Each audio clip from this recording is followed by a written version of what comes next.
Hello, welcome back to my training room, and this is Tactical Tuesday. I am Johnny Tiger. The date is May 12th, 2020, week number 10 of the social distancing, staying at home, hopefully soon be over, coronavirus quarantine, saving the world, well, not doing anything at all.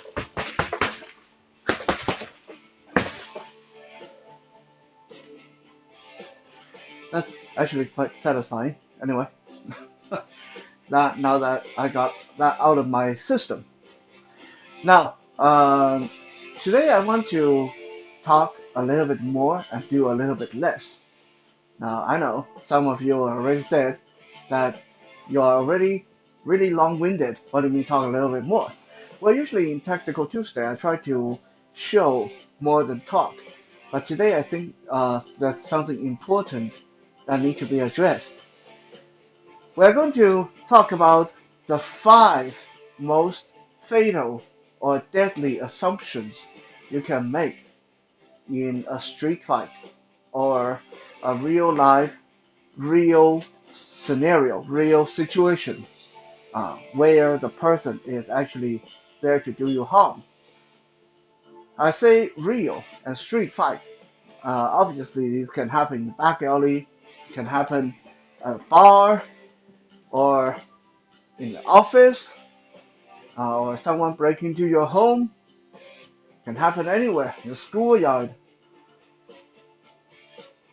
Now, of course, there are a lot more than just five things that can go wrong.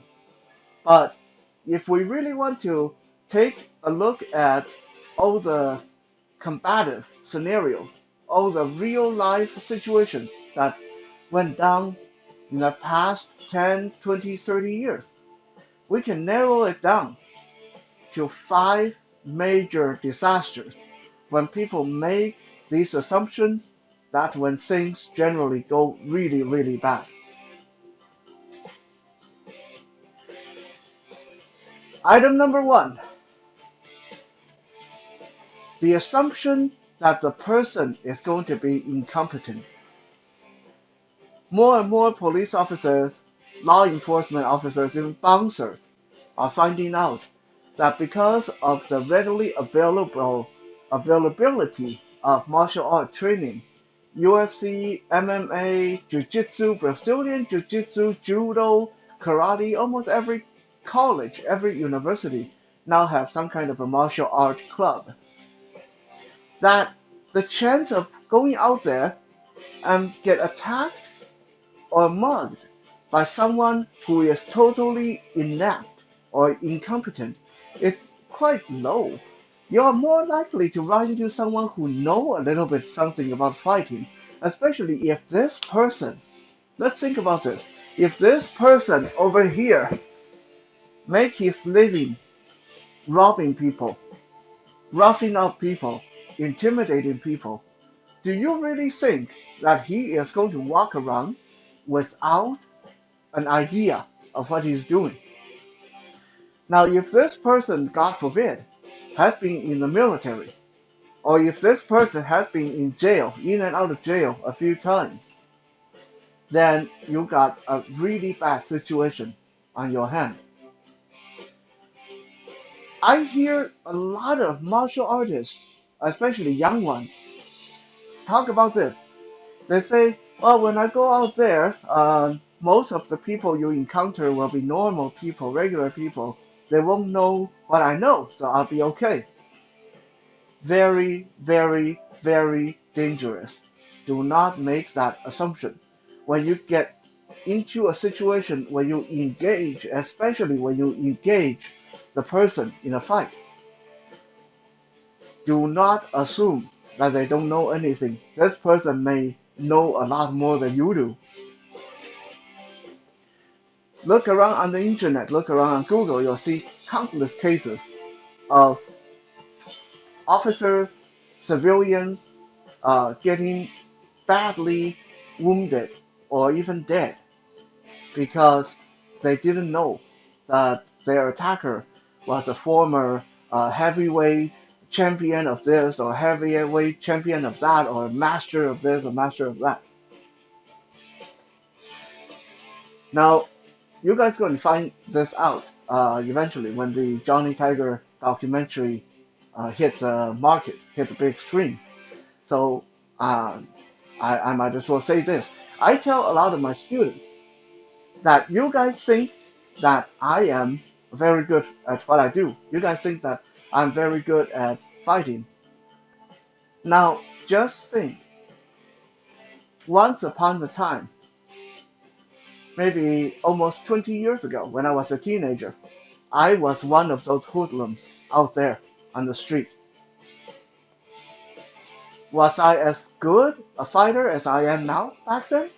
Maybe not quite, but I was a lot more vicious. I was a lot stronger. I was a lot faster. I might not have been as technical as I am today, but I had the fire of youth in my heart and the idea of indestructibility in my head. I was armed with over 10 years of martial art training and even some boot camp military training. And I was out there roughing people up. Even being blind, I was a very bad character. So the chance of you running into someone who's as bad as I was, very high. The chance of you running into someone who is a lot more lethal than I was or than I am, very, very high out there. This is why we again and again urge people do not get into a fight unless there's no other alternative, because you really never know. So do not make that number one assumption that the person is incompetent.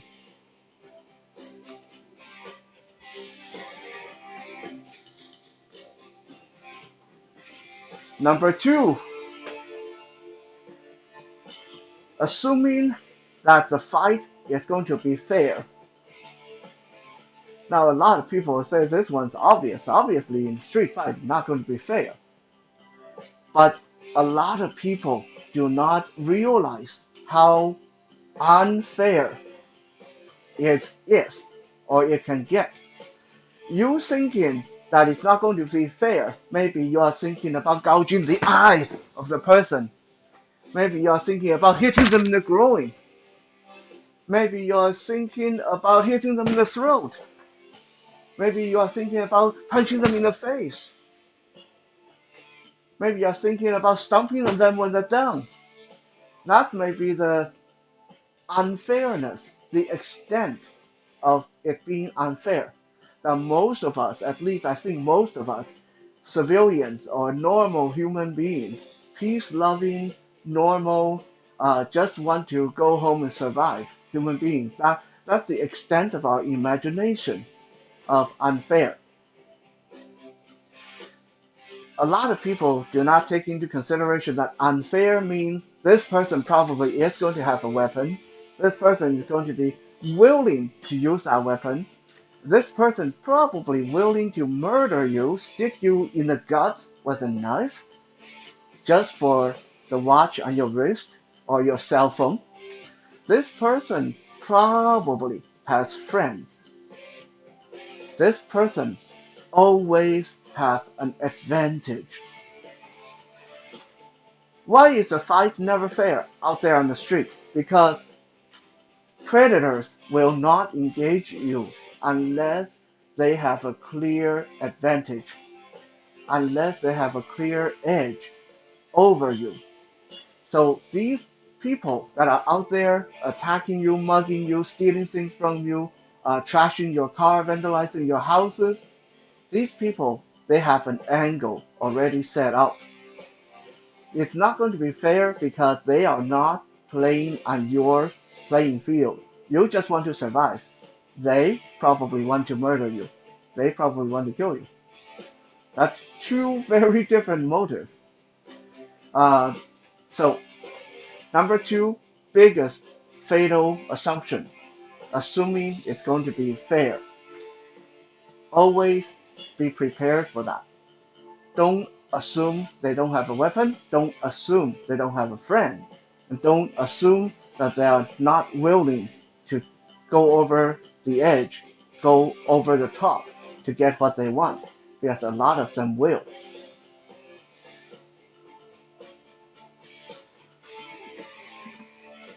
Number three, the assumption that size is going to be your advantage, or that size doesn't matter.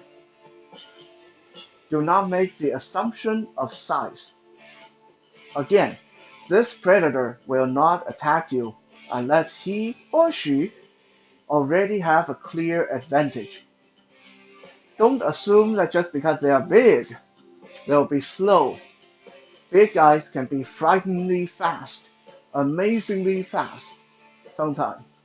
Just watch some videos of grizzly bears attacking people, and you'll get an idea of how something so big can move at lightning speed. Don't assume that because they're small, that they'll be easy to handle. Some small people, they are frighteningly strong. They have that wiry strength, and even better, small people have great endurance for the most part. So you might find yourself wrestling something like a spider monkey, someone who is strong and quick and just wouldn't lay down, wouldn't quit. These are very dangerous assumptions to make, that because a person is a certain size, they'll be a certain way. Because no one is cut from the same cookie sheet. There's no cookie cutter solution to these questions, these issues. Everyone can be different. This big person can be amazingly fast and agile and flexible, and on top of that, they're super strong and they can last for hours. The small person might not be very big, but this small person, obviously, if he's willing to engage you in a fight, despite being smaller than you, he's got something figured out. Most likely, he's got a weapon or something that can equalize the situation. And never assume that no matter how big they are, if you know what you're doing, you can handle them. Never make that assumption either. This all falls into the size category. I always say to people, this is why they have weight division in professional fighting. Boxing, wrestling, jiu-jitsu, UFC, there's always a weight division because size does matter. When you have a big skilled person versus a small skilled person, big skilled person win 9 out of 10 times just because they're bigger. Number 4, do not assume that the person you are having issue with is normal. Now, I'm not saying that there'll be a crazy madman just escaping from a mental institute or something, although that is a possibility. I had a coworker who got stabbed to death by his client because his client was off his medication. So that's always a possibility, as scary as that sounds. But when I say normal, this person may not have the normal motive. This person may be high, may be drunk. When you assume that they are normal, you're setting yourself up for surprises. Let me give you guys an example. Let's say someone I'm having issue with gets really angry and suddenly pull out a knife and wave it in my face. Me being a normal, regular, everyday Joe who just want to go home and survive and work another day, when that knife come out, waving in my face, I'm going to start backing away. I'm going to say, hey, hey, calm down. It's not worth it, huh? It's okay. Okay, okay. Let's just, calm down and talk about this, or let me buy you a drink. I'll start trying to calm the situation down. I'll try to de-escalate the situation. Someone who you are running into on the street, may be high, may be drunk. You pull out a knife, wave it in their face. Will they back away? Maybe they will. But chances are they are not going to be scared of you. They are going to test you. They're going to come towards you a knife. They're going to say, okay, cut me, cut me. What are you going to do? Cut me right here. And then if you hesitate, and which most normal people will, most people are not prepared to just cut a person. But when you hesitate, that's when they're going to take that knife away from you and use it on you. That's when they're going to attack you. They know that you're not prepared to use that knife or that gun or whatever self-defense weapon you have. So never assume that you can just simply scare this person away. Never assume that you can just turn your back and walk away and the person is not going to jump you from behind. Be prepared for surprises. Be prepared for abnormality. This way, you won't be jumped from behind, you won't be forced into a corner, you won't be caught flat-footed by something out of the ordinary. Because being attacked out there, I'm happy to say, is still out of the ordinary. So it's not an ordinary situation, so you cannot think of it as with your ordinary reasoning or logic. Last but not least, the assumption of success. The assumption of success. And we see this in a lot of new martial art practitioners, new fighters, new self-defense enthusiasts. They'll go into the situation, they'll do all the right moves, they'll do the textbook, all the right stuff, they'll go in, boom, right into the groin, punch to the head, and then what they do, drop their hand, turn around, walk away. They assume they succeeded. They did not stop long enough to think. Maybe they didn't get the person in the groin. Maybe they missed and hit the person's leg instead. And now this person is very angry, and you just turned your back on the person, assuming that this person is too injured to fight, while this person is very angry and coming at you from behind. People assume that when someone grabs a hold of them,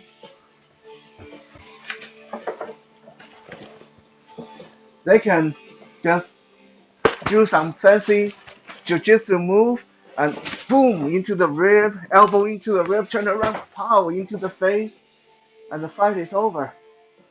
No, most likely you stun the person, but after 2 seconds, 3 seconds, this person is going to get very, very, very angry. Most likely pull out a weapon or grab a brick from the floor and try to kill you with it. So do not make that mistake. Do not assume that your tactic was you've succeeded. Do not assume that it was a success and start walking away. Step back, assess the situation. If the person is going to come at you again, at least you have now some distance. You're prepared. Always be prepared. Always uh, be prepared for the worst possibility in a scuffle. Now with that, we'll do a quick recap. Number one, the assumption of incompetence. Number two, the assumption that it's going to be fair. Number three, making a size assumption. That includes bigger people are slow, smaller people are weak, or size doesn't matter. Number 4, making an assumption that it's going to be a normal, everyday situation. The person may be drunk or high, or have very insidious motive, or the person might just be crazy. Number 5, assuming success before the end of the conflict. Now, before I go, I'm going to show you guys a quick technique that we were talking about in Night Strike today. I think a lot of people who take a few self-defense classes know to hit someone in the throat. But how do you hit someone in the throat? Do you hit with your fist? No. I'll show you guys why. Because if I try to hit someone in the throat, and pull my zipper down so you guys can see, and the person knows a little bit, again, we must assume that the person knows a little bit of something. They drop their chin, my fist gets stopped by my chin before it can get to my throat. Do I use the forearm? No, because your forearm is going to get stopped by the chin as well. What you want is a thumb or bunch your finger up. I can touch my chin all I want. Right in there. Thumb. In there. Edge of the hand. You need a narrow focus point. Finger, thumb, edge of hand when you go for the throat. Which part of the throat do you go for? I'm going to get closer to the camera so you guys can hopefully see what I'm pointing at.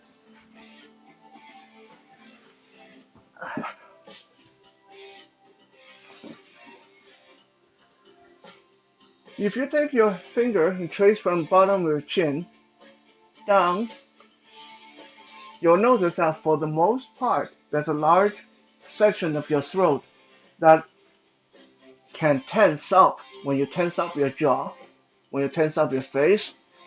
This top part is not the right place to hit. Because if the person is muscular or have they have no neck syndrome like me, you're hitting them here. I'm hitting myself really hard. Huh? It's not doing anything. If the person does it long enough or enough time, probably going to annoy the heck out of me. Just make me angry. But it's not going to stop me if my intention was to harm the person.